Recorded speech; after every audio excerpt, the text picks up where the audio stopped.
是继续来看国民党的总统参选人侯友宜对两化的立场正式来表态，伊支持符合宪法的9·2共识。国民党的立委江启臣帮忙补充，讲就是反对任何消灭中华民国的主张。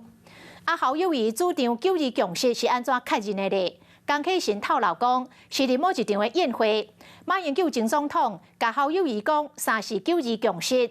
侯友宜听完了后，马向江启臣讨要爱宪法9·2相关的资料，然后侯友宜就伫咧昨亲身来表态支持宪法9·2。民进党批评讲这是卖台湾的行为。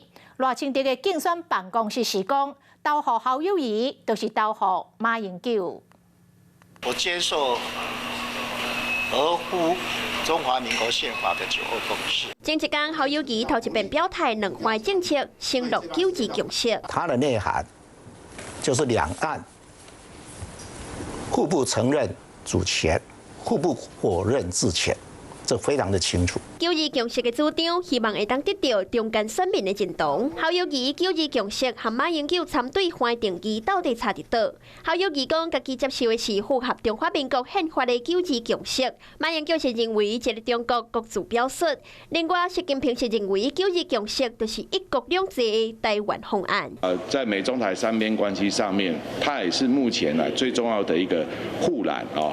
那所以当时候我们用基于中华民国宪法的9·2共识，一方面也是对外宣示我们反对任何消灭中华民国的主张。宪法里面从来就没有9·2共识这样的一个概念，不要去偷换这种概念。这个很标准啦，就是欺骗台湾人啦。另外，美侯友宜9·2共识就是卖台湾，也个人也认为对两岸和平有帮助。刚这个时间，侯友宜佮单出新的政策，宣布若是当选总统，要将做兵的时间改长去4个月，去互民进党批评讲是无将台湾的安全放伫眼内。我们大家不希望缩短兵役吗？要是民进党不要把两岸搞得兵凶战危，台湾就不需要让年轻人当那么久的兵。不是吗？为两化论述，并约到中企核电等等的问题，侯友宜这项政策引发着讨论，嘛要互蓝军赶紧来归队。嗨，我是庄宇杰，想要看到更多的新闻内容吗？赶快订阅华视新闻的 YouTube 频道，并且开启小铃铛，跟着宇杰一起看新闻吧。